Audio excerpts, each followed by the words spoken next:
So welcome everyone to our February A.D.A.P.T community meeting.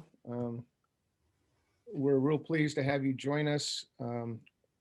Your board has done some pretty good work the first couple of months to be able to present some exciting community classes or sessions for you, as well as the advanced sessions for our AC. So we're really excited about what's about to happen. First of all, I'd like to introduce our brand new board member, Jerry Lugers. Good morning, Jerry. Good morning. Who is also going to take on the role of our treasurer. So we're really excited about that. So thank you so much for that, Jerry.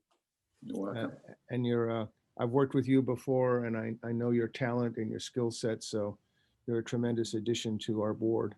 So our board now consists of myself as president, Tom Owen as vice president, Jerry as treasurer. I'm acting secretary at the moment. And then we have our directors of community coordination is Jeannie, and our outreach is Rebecca Grant. Jeannie Jensen is, as you know, coordinates the AC sessions as well as this. And then John Mosby is our communications director. So all of our directors are here today, so thank you very much. As I mentioned, we have some exciting community classes that we have put together for you this year. I think you're going to like them. And then we have our advanced training for our area coordinators, which is also, I think the area coordinators are going to like it. It's going to give them that depth of knowledge that's going to build their confidence and give them the leadership capability that they desire. Our next two AC sessions are February 16th, AC being the area coordinator, and February 25th. Our next community meeting will be on March 6th. At this time, I'd like to turn our meeting over to Sergeant Brian Robbins for the Chief's update.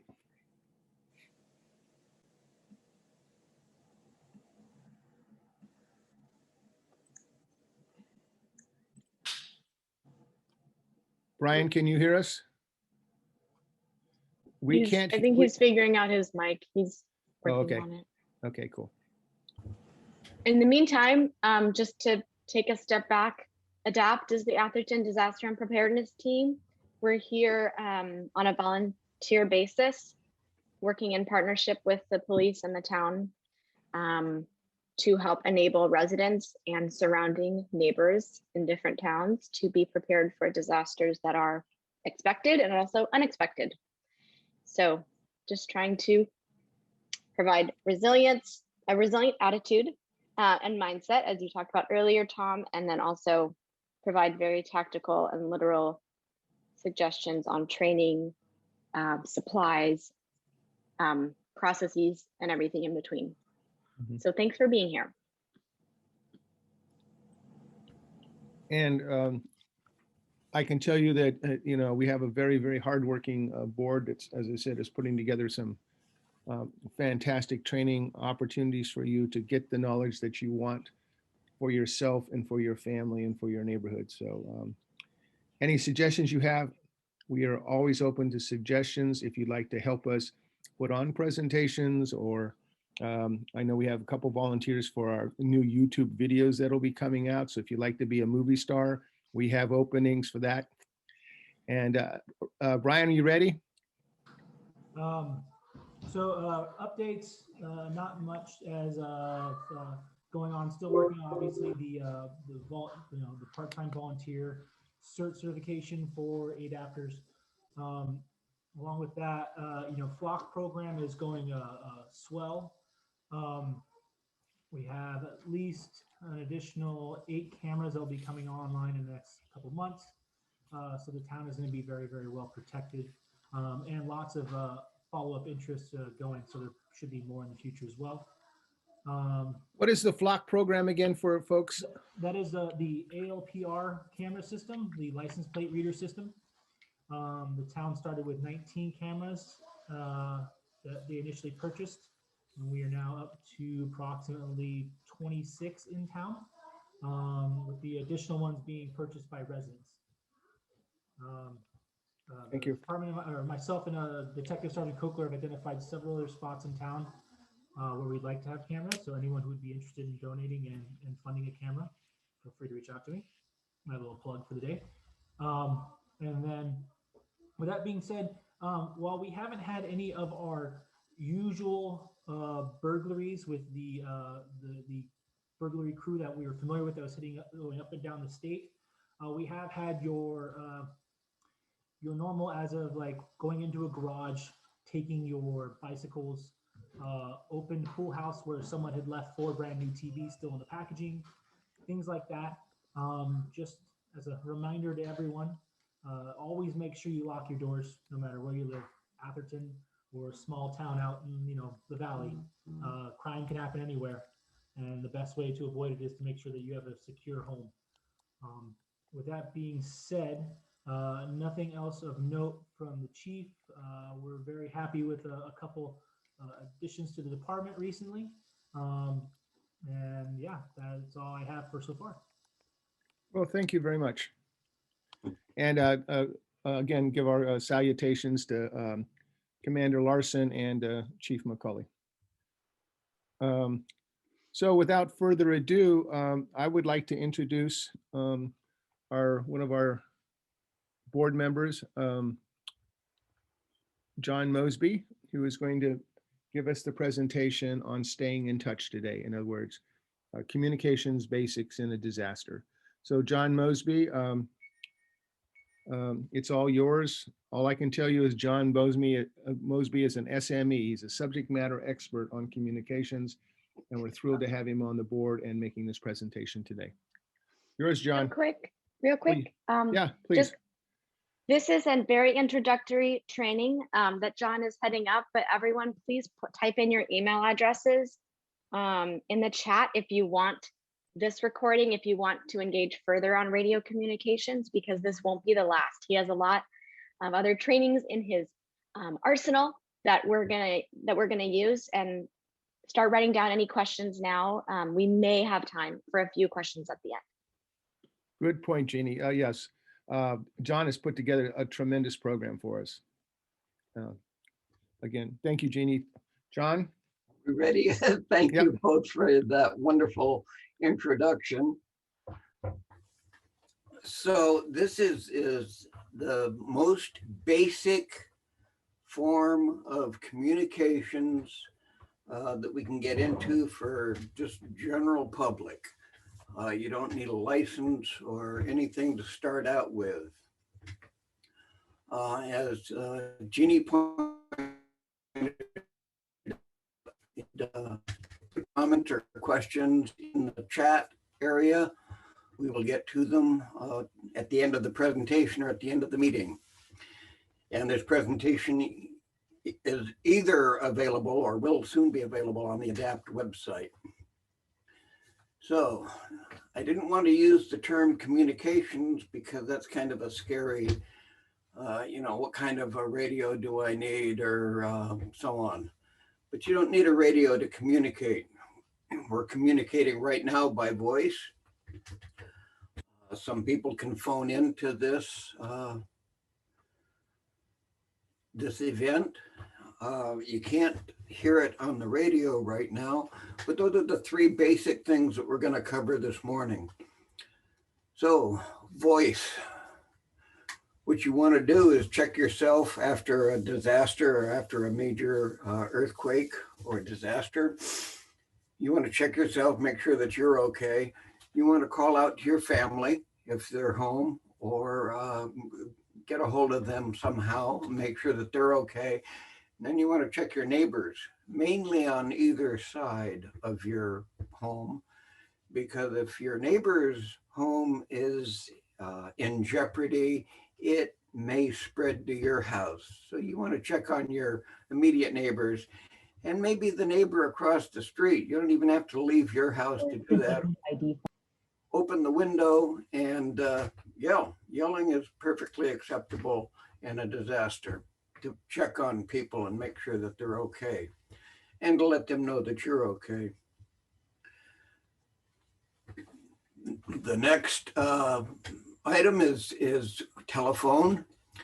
If and when it's possible to make your out-of-area status call, and we all have an out-of-area contact, don't we? Everybody on this session should know about an out-of-area contact. You will eventually be able to contact your out-of-area contact and let them know that you're okay, or let them know what your family status is. And they will be collecting other family members that are calling into them so that you'll know how they're doing. Your best bet for doing that is on a landline. Landlines are going to come online before cell phones start working again. However, try texting. If it doesn't work, you haven't lost anything. If it does work, then you've gotten your status out to your contact. With a cell phone, don't forget to have extra battery. Ideally, a separate battery that's charged. And a lot of phones might take dry cells if you get the special pack for it. At a minimum, you should have the automobile charger for your cell phone, because you can find an automobile even if you don't have one available to you. You can find somebody's car to keep your phone charged. The next, of course, is radios. And we have a lot of choices on radios. Excuse me. And we're going to go through these very briefly. And I'm a firm believer in the KISS strategy to just keep it simple and possibly silly. But we're not going to go into depth on any of these. Citizens Band was very popular in the 60s, 70s, even into the 80s. And a few of us diehards still monitor CB radio. It is still used in the Bay Area with truckers, long haul, and construction trucking still uses it. And of course, CB is alive and well in the Midwest on farms. It works quite well. Does not require a license. It has much better range than the FRS radios that we're going to talk about in a minute. It has 40 channels. That's it. It will be if in a disaster down south or in the Midwest, CB gets when the storm comes through. You can have interference from other stations up out of the area. I can hear a gentleman from Arizona on one of the channels on my radio when I'm monitoring. It also requires batteries, lots of batteries. Most popular is the mobile or space station, which is shown up in the corner. But they do have handheld CB radios also. So dig one out of your garage. Family radio service. This is what we use in our exercises. You can get them at Costco, Home Depot, hardware store, drugstores, Amazon. They generally come in pairs in a double bubble pack. Does not require a license, same as CB. They're generally pretty simple to operate. And we have put together an FRS radio presentation that will be available very shortly. And we're going to go through it step by step on how to set it up. It has a very limited range, no more than 2 watts. It has limited frequencies or channels. It's limited to 14, and they will be overloaded in a disaster. and we cover how to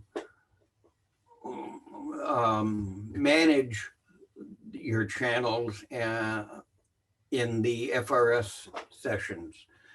They will also require batteries. You're going to want to have a lot of extra batteries in a separate container from your radios. And I suggest everybody should go out and get a couple of radios today or tomorrow and use them. Put them in your car when you go shopping. Give one to whoever you're shopping with, and you go shop in your area, and your other person shops where they want to shop, and you can still keep in touch with each other and find out, well, I'm done. Let's meet back at the car, or let's meet at the coffee shop. If you get used to using them, it's a lot easier to use them in an emergency when you're nervous. So my wife and I use them when we go shopping at Costco because we're in different areas of the store, and it's just kind of nice to find out where she is when I'm done. So use them. That's what they're there for. General Mobile Radio Service, known as GMRS. I would suggest, if you're going to get into this, to get a mobile or use it as a base station. They also are fairly simple to operate. They have a lot more range than an FRS. They have a lot more power. Some of the channels will talk to FRS radios. Repeaters are available on GMRS. And the little handhelds may go up to almost 5 watts. A commercial license is required. And over the past few years, the prices range from $60 to $80. You send the Federal Communications Commission some money, and they will send you a call sign. And that is good for your family only. Businesses are not allowed unless they're grandfathered in. It is limited to 8 channels. It will be crowded in a disaster. It also requires batteries. The diamond of the communications area, of course, is amateur radio. Amateur radio has many advantages. The most popular is a handheld, because that's what most hams start out with, and that's what we suggest new hams start with. More base station. Ham radio has almost unlimited frequencies. Can get up to very high power. There is an established system for emergency communications in San Mateo County and throughout North America. It's called Amateur Radio Emergency Services. In some places it's called RACES. These are all acronyms, or SPECS. SPECS and RACES is down in Santa Clara County. It's all amateur radio emergency services. And it was established in San Mateo County in 1972, as was Blackberry React, which is an emergency communications team that I'm a member of. And they cross county lines. They cover Santa Clara and San Mateo counties. You can use repeaters. All of this is explained in the ham classes that we have put together, and they either will be or they are at the A.D.A.P.T. website. If you get into it for a hobby, you can talk around the world. It's quite popular to do so. It does require a license, and you need to take a test for it. And it also is changing in fees. It's anywhere, I believe it's $35 today. It does, and it also requires batteries or backup power. Especially if you have a mobile, you're going to need some backup power from your car or from your generator, or 12-volt batteries.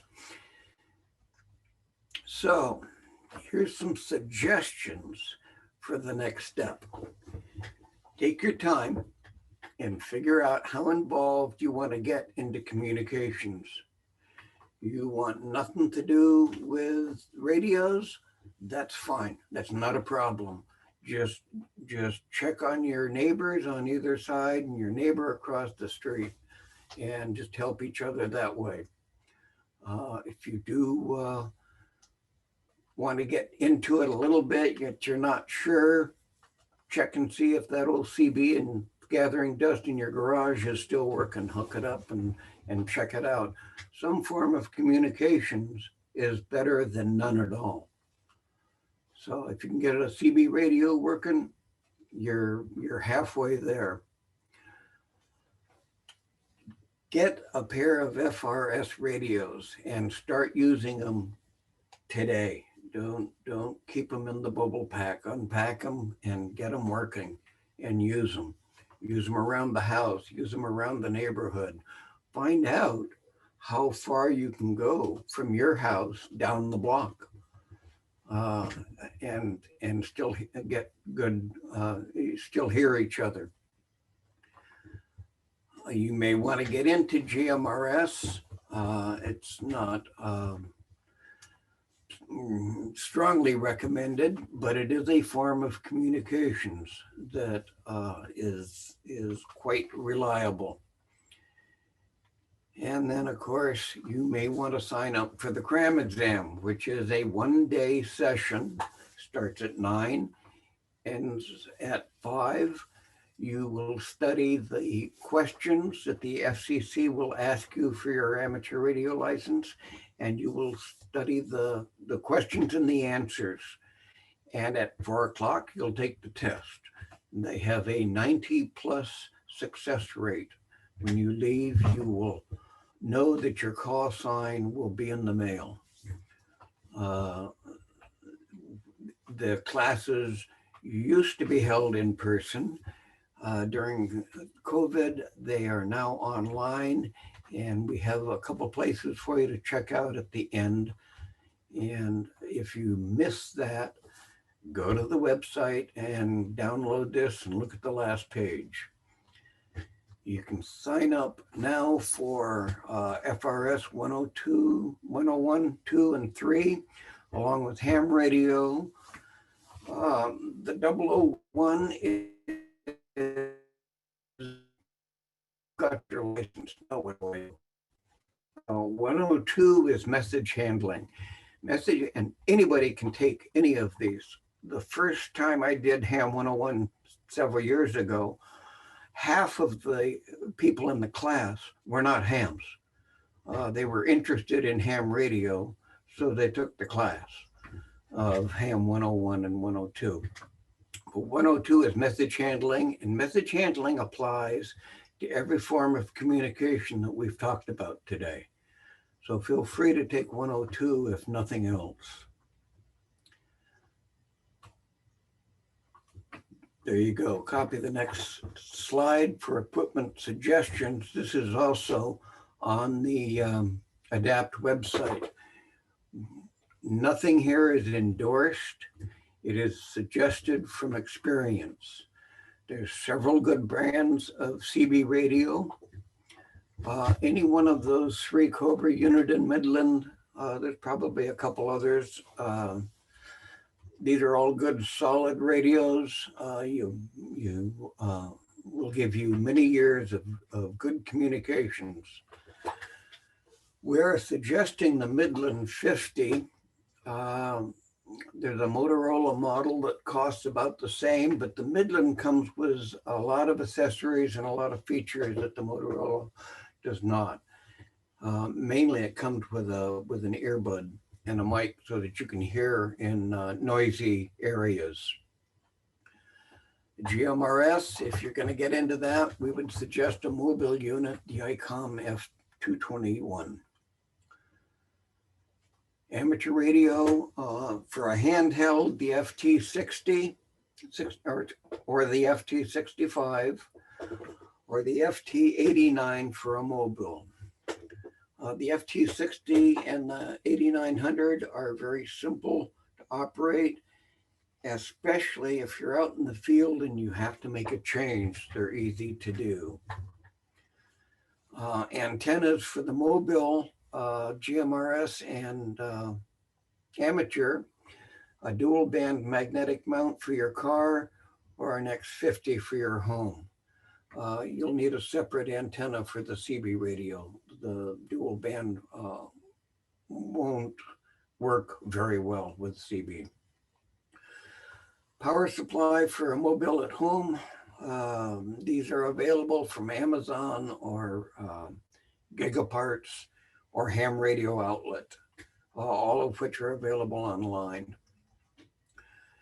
The scanner is not a bad option to keep track of what's going on around you. You can hear, pick up law enforcement, fire, medical, parks department, rec, the road crew, Coast Guard. All of them use different radios and different frequencies. And the scanner will pick up everything in your area that you could ever want to hear. And it's kind of nice to know what's going on around you. There are too many battery options. You're going to have to do your own research. We may be able to talk Rachel into giving a talk on batteries. She's got a talk on batteries that goes into various types and the pros and cons, but there's too many to mention here. So check out the complete list. There's more than we covered here at the A.D.A.P.T. website. Wow. Thank you. We covered a lot in a short period of time. I appreciate each one of you being here this morning. We do have a amateur radio, what's called a radio net. You can listen to it on your scanner if you're not into amateur radio. It happens at 6:30 every Monday, and it covers two different channels or two different frequencies. You can listen to it on your scanner. You don't need a tone if you're on a scanner. If you do get into ham radio, most ham radio operators are very friendly. We're here to help you. We're not going to leave you out on your own for the first time. Thank you very much. I believe I'm going to turn it back over to Mr. President. Thank you, Actually, Tom, and thank you, Jeannie. Thank you. I'm going to turn it over to Jeannie because she's going to coordinate all of our questions. Thank you, Jeannie. Thank you, John. John, if you have that was really, really great. If you have a few moments to stand just for a few questions, Sure. that would be great. But just going from the top here, I know that this is a commonly asked question, so thank you, John Steinhardt, for asking it. Over what distance do handheld radios work? I see that that's a question for you, John. John had put in the chat that FRS radios have 20 and 35-mile ranges, depending on the price. So for an Atherton emergency, is the longer range one, the 35-mile range one, an advantage, seeing that they both have 22 channels? Yeah. You're not going to get 35 miles on an FRS radio in Atherton.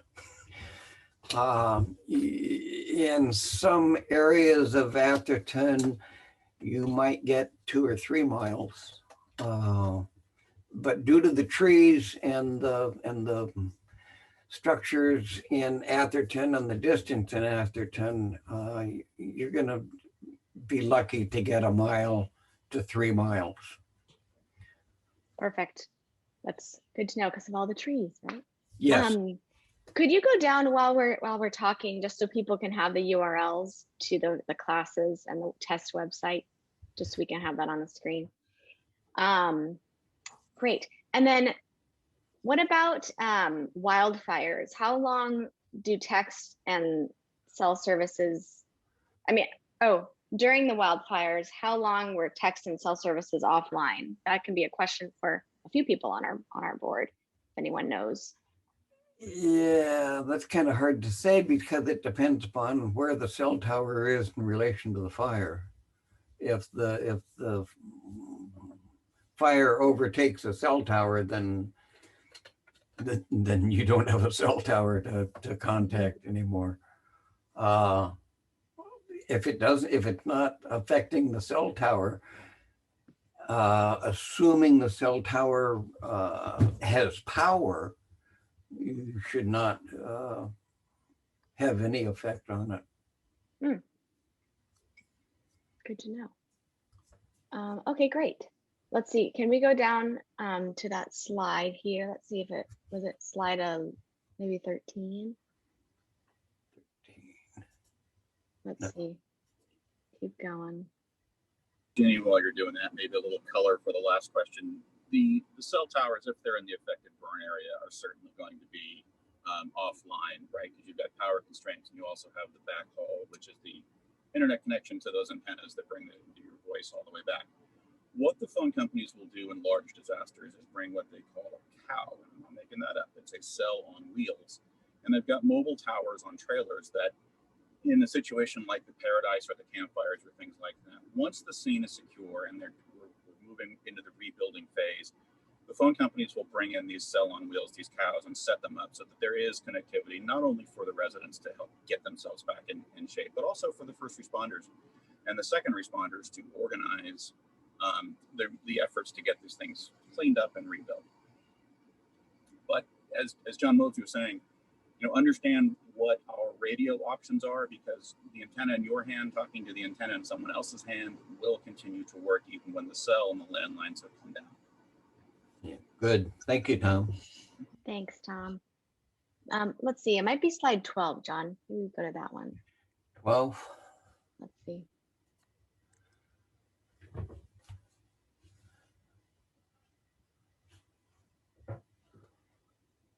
We're not seeing your screen move. So. Maybe we just want the one with the classes and the website test URL on it.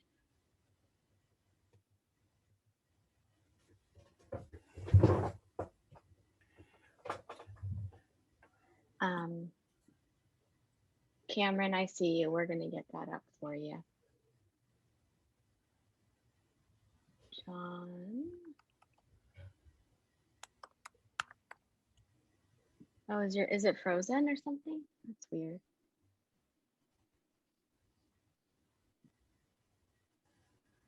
Okay. We'll just have to keep fiddling with it. Rebecca put in the chat the website URL, Cameron, for you to get that information without technical difficulties. Let's see. Kurt Armbrost wanted to call out that we don't want to store our radios with batteries in them. And John, I know you said there's many different battery suggestions, which we don't want to get into, of course, but is there any additional guidance to that? Has any of that changed? Or is that still the best practice to not store your radios with the batteries in them?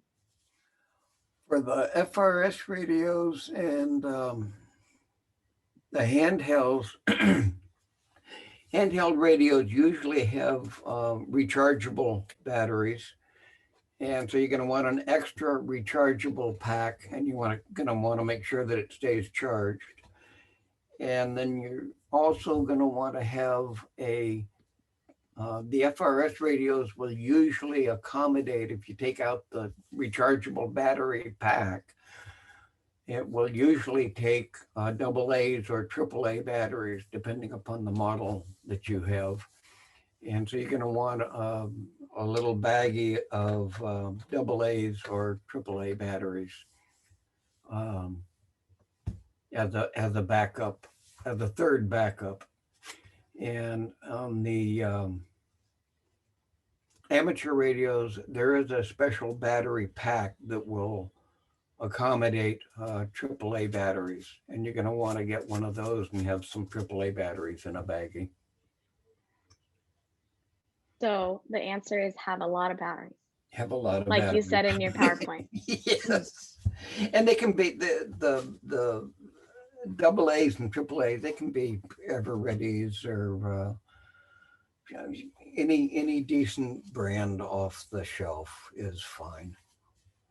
Perfect. Knowing that William Rosenberg here said that landlines are becoming more and more voice over IP now and are kind of depend on electricity, would you recommend having a type of phone that just still has a phone jack to go straight into the wall? Or Yep. What are your suggestions to mitigate that? Yes, you should. Yeah, it's ideally you still have a landline. A landline is going to come on before the cell phone towers come back online in a major disaster. So you're much more apt to be able to get through on a standard, simple, plug it in the wall. Not your cordless set. Your cordless set still may not work if you don't have power. So you want one of the old-fashioned. Go back to the history file, and it doesn't have to be a rotary dial. Touch-tone phones are fine. Get a little touch-tone phone and plug it into the wall. It's much more apt to work quicker than other phones coming online. Perfect. I know in our family, we have a lot of our kit and our supplies next to that landline. Yep. Just so a radio with batteries and a flashlight, so that can be kind of our home base. Perfect. Question from Tom here. Does the announcement in the almanac that the police department is encrypting their communications prevent us from monitoring police communications traffic? The monitoring for traffic? Yeah, does it prevent us from monitoring from traffic? And that's what the question says. Yeah, John, the almanac came out in the almanac yesterday that our PDs are going to encrypt their communications. So will we be still able with our scanners to monitor their communications? Probably not immediately, but give the scanner industry a couple of months, and they may be able to find a way to work around it. Yeah. When they came out with trunking was a big problem for the old scanners, and you can now hear trunking channels. They'll get to it, probably. Thank you, John. Comment? Go ahead, it's Paul. In terms of the police scanners or transmissions, there'll be a codec out there, depending if they're using what type of digital modulation. If it's P25 or something like that, there'll be a way to decode it. And in terms of VoIP cell phone or home communications using your phone, I did an experiment when Comcast or when our Lindenwood area turned off power for 1 or 2 days, and I had the kids at virtual school. They wouldn't be able to do it unless the Comcast cable was operational. So they cut the power to the house, but I ran the router and the modem on generator backup or just a battery backup if you have one. And that allowed me to maintain internet capability. So it looks like Comcast also powers their own cable communications outside of PG&E. So that gives you an option. If you could power your modem and router, might give you an option to maintain phone communications at home if we have a power outage. Yep, that's good to know. Yeah, it's good to have a backup power for your router. That helps a lot. Goes back to batteries, huh? And Yeah. power. This is great. Does anyone else have any more questions? We can pivot and talk a little bit about what's on our website, what we have available, since John got through this so efficiently. But I want to make sure you guys have any other questions. We I have a are. comment though, or a suggestion, if I may, Mhm. with Yep. regards to radios. We have tested this in a couple of our previous community meetings when we were meeting together. And John has put together, I've worked with John in putting together what's called a radio relay. And you can do this at home with your neighbors. This allows you to really fine tune your FRS communications. You get 3 or 4 of your neighbors together and you have one person stay at, let's say at the home base, and let's say one stays there and 4 go out, and you keep talking until you can't get the communications anymore. Then the next 3 go farther out until you again can't get communications, and you keep going. So when we did the radio relay back in 2019 now, I guess, early on, we started out at the old chambers, and we sent teams out, and we got teams all the way across and up Atherton Avenue, about halfway up Atherton Avenue and back, and then we sent them down El Camino. So we went up Atherton and down El Camino. I recommend that you do that with your neighbors. Make it do it socially distanced, make it kind of a fun event, kind of a social event. And actually, getting back to a previous question, find out how far your FRS radio will work. There are places in Atherton where you have 150 yards coverage. There are places in Atherton that you may get 2 miles if you're lucky. But find out how your neighborhood works and how far you can go out. And it's just a simple radio relay. Make a fun event out of it, and then you know for certain in a disaster how you're going to be able to stay in touch. That's a good point, Tom. And now, radio it has been socially distant forever. Yes. So you can stay socially distanced and still talk to each other, and it's excellent practice. We have a few people in the chat actually who are interested in doing classes, and just to put it out into the ether, if there is an interest in doing a Zoom-based practice session with radios or live ones, again, please ping us, but also we'll be in touch because I know that it'll be good practice, as John said, for something that's already naturally socially distant. And Jeannie, just to let you know, I assisted Sharon Oaks Association to put together a Zoom radio relay drill that we actually set up. It did a whole thing on Zoom and had people go out into the field, call in on both ham radios and FRS radios, and still do it over Zoom. So it can be coordinated. It does take a little bit of preparation. Those of you'd like to do it, we'll have to come up with a way to do it. We can do it out of the pavilion, for example, and socially distanced. And do it from Zoom as well. So we can do in both platforms. So yeah, let us know and we'll be happy to put that together, because that might be a fun, on a different Saturday than our meetings, but it might be a fun Saturday or a fun Sunday to do. Indeed. Joan, thanks, Tom. Joan, I saw you had a question.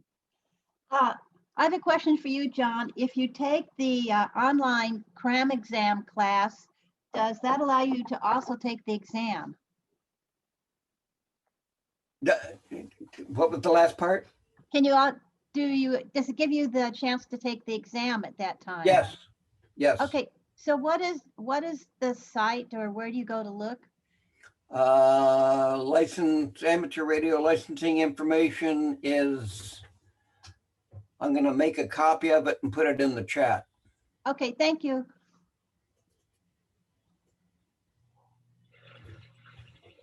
All right, perfect.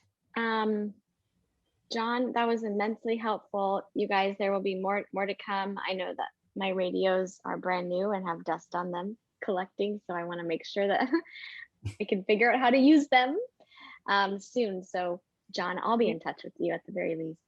Jeannie? Is anyone? Yeah? This is William Rosenberg. I'm up in Kings Mountain, And with regard to what Tom suggested about an FRS radio exercise, we just did one up here last week. We divided the neighborhoods, and our neighborhoods were a little different than Atherton neighborhoods, but nevertheless, we divided them up into several sections. Each section tested their own capabilities on a different channel. And then we all switched to channel 1 at the end, just to see whether there were any people who couldn't hear anything else. And so if you divide up, if you have these Midland FRS radios, you can certainly, have enough channels that you can divide up the neighborhoods the way you already have into block sections and stuff, so that you can do an exercise where the neighborhood, the small neighborhood sort of talks to itself. And then at the end of the evening, while you're drinking a glass of wine, you can switch to channel 1 and have the whole town. And you can see how far things get and whether anybody has to step outside in their backyard or in their front yard to avoid trees and stuff, because it makes a big difference. That's awesome that you guys did that. That's a really smart idea for starting with a neighborhood. And doing outreach. William, what I'd like to do is, I'll work with John and Tom Owen and whatnot, but I'd like to get together with you. I think I have your email, and just see how you organize that, because again, we have an idea, but it sounds like you had a very successful drill, and it's a good idea to learn from our neighbors. So if you don't mind, I'll get in touch with you by email. Great. Awesome. Hey, John, we got another question on here. Is it worth it to upgrade from an FRS to GMRS, or do you recommend going straight to ham? Did I? Oh, you just put it. You just put it here. Yeah. I'd recommend going straight to ham. GMRS is not that widespread. It does have some advantages, but it's not, and there's only 8 channels. You're going to have trouble getting through, and a disaster. So if you're going to spend the money on a GMRS, get a ham radio and get your license. Good. I don't know the answer to this, maybe Tom Owen does, but does the fire department offer funding for radios? Got me. Hey, yeah, good morning. Hi, Diane. So we do have a program. We've had a program where if you get your Part 107, your FAA ham license, then we can supply you with one. The program is less formal now, but certainly if you go get it, then sorry about that, we can make a Baofeng radio available to you if you want. It's kind of on the low end of radios, but it works. I checked into our net from one of the fire stations over on the east side on Monday this week. So I was pretty impressed with how well it worked. So it's a viable piece of equipment. It's good to have in your bag. Batteries last a long, long time. So it's something to think about. But yeah, I mean, I think first step is get your ham license, and then we'll if I have to take a collection and buy you a $30 radio, I'll do it. So let's get you on the air. Yeah. Thanks, John. And I've got to sign off. I got to go do my other thing. But thanks everyone for putting this together. It was great, John Mosby. Always learn stuff from you. So if I can be of any help, feel free to reach out. Thanks, Tom. Thanks. Bye. All right, John and team, thank you to everyone. I think it would be great, John. I know you kind of needed to go and head out a little early. You want to respect that. We will be in touch and asking you a lot more questions, and this won't be the last time, but this will be a great opportunity for Rebecca to just show you guys what's on the website. We have an insane amount of content that's growing every week. And we just want to familiarize you guys with that stuff, so you know what is on there, what exists, and what doesn't, really quick, and then we can end the meeting. Tom, are there any other final words before we switch over to do that? Just a reminder that our next community meeting is March 6th, where we will actually go and review what are the vulnerabilities throughout Atherton, pretty much area by area. So that'll be exciting. And then our advanced area coordinator training is on February 16th and February 25th. So the ACs and block coordinators and neighborhood coordinators and team leaders, we have team leaders as well, join us then. All yours, Jeannie. And again, thank you everyone for joining us today, and I'll let Jeannie take it away with Rebecca and close us out. Blessings to all of you. Thanks, guys.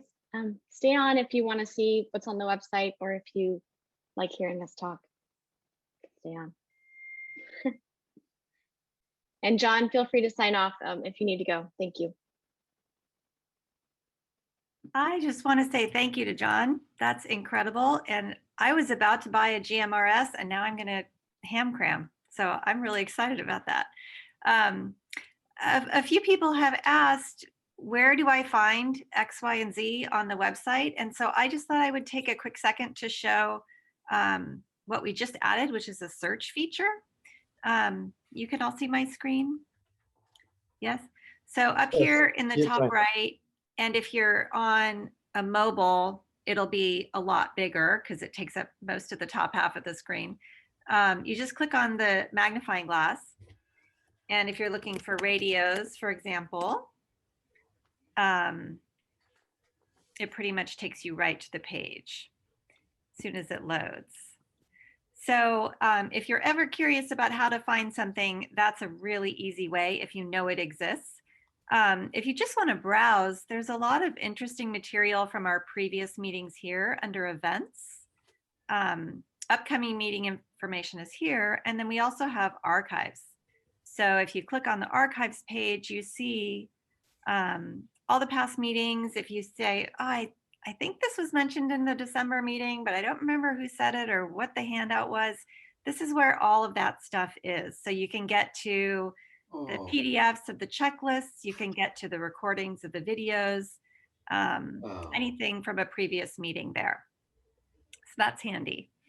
And our homepage, of course, is where you want to go in. And if you're a new resident to A.D.A.P.T, this is where you enter your information. I'm just putting 111 because it's easy. And then you can find out who your local area coordinator is. And this is really the power of A.D.A.P.T and getting connected into the community and making sure you have access to all of your local resources. If you look this person up, you can of course reach out to them. If you put your name into the system here, then they will get in touch with you and help you with whatever it is that you need help with, or invite you to your area meetings or whatever is coming up in your neighborhood. So that's the basic overview. If anyone has questions, or more importantly, if anybody has suggestions of what we could add to the website, I am all ears. We love to hear what you guys are interested in us posting. And we also have one last thing I forgot to mention, a YouTube channel. So if you go to the very bottom, it says visit us on YouTube. And that's where you can find all the good videos that have come out. Colleen's how-to videos, our meeting recordings. There's a lot of good stuff on there. So, so I will stop the share, but if anyone has suggestions, please go ahead and mention them so we can make sure to push you whatever content you're interested in.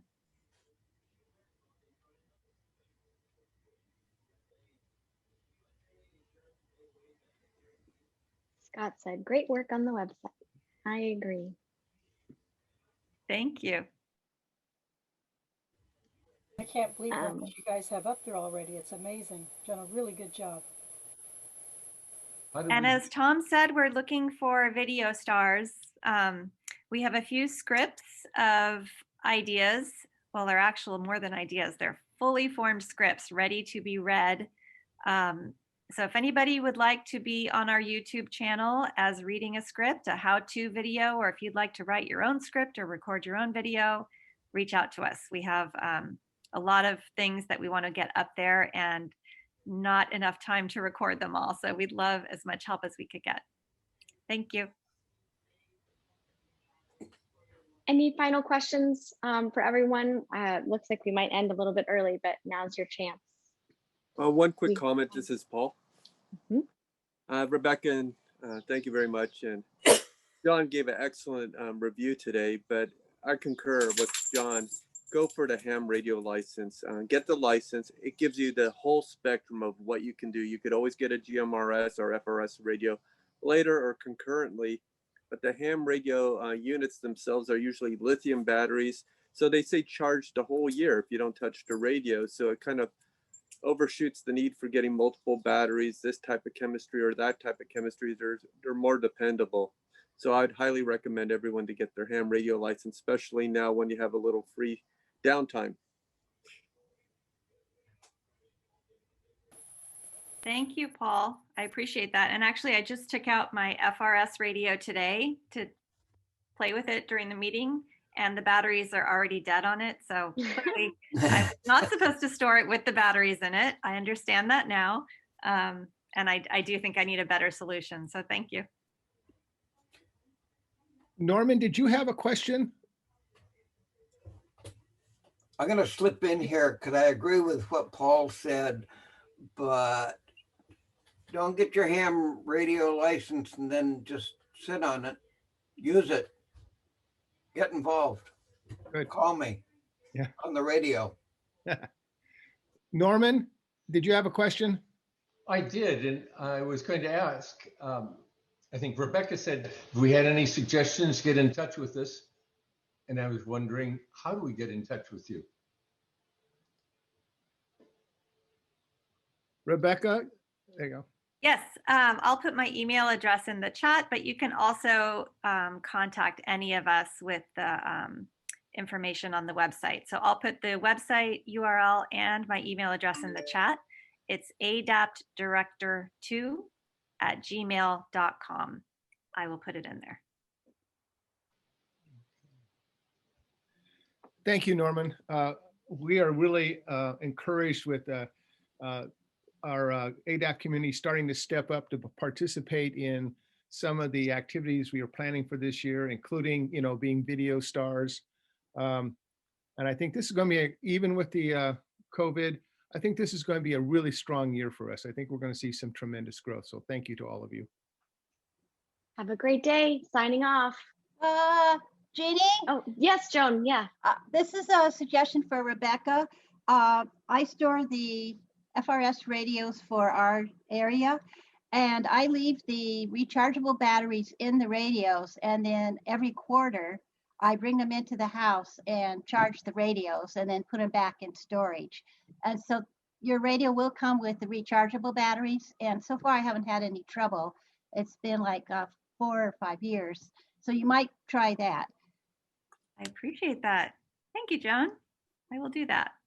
Oh, I have one more recommendation also, going on that lead regarding the rechargeable batteries. They're usually nickel metal hydride batteries, and there's two types of chemistries. And they're more stable over time, but the old ones basically decay 33% per month. So basically you have a dead battery when you need it. So they do have smart plugs now that are Wi-Fi enabled. And so what you could do is, if you have FRS or GMRS radios on a charger, you could program your smart plug to turn on 5 minutes every week. So it'll trickle charge and bring your charge back up in the cradle without keeping it on 24/7. And you just program it to do it 5 minutes or 5 minutes once a week, and that'll keep your batteries always charged in the cradle. That's awesome. I have one for my coffee machine. I should put the plug in a more useful place. That's cool. Yeah, that is a great idea. All right. On that note, we are in Silicon Valley. Get yourself some smart plugs, and we'll see you guys in March. Yes. Thank you. Bye, Rebecca. everyone. Thank you. Thank you all. Thank you, Janie.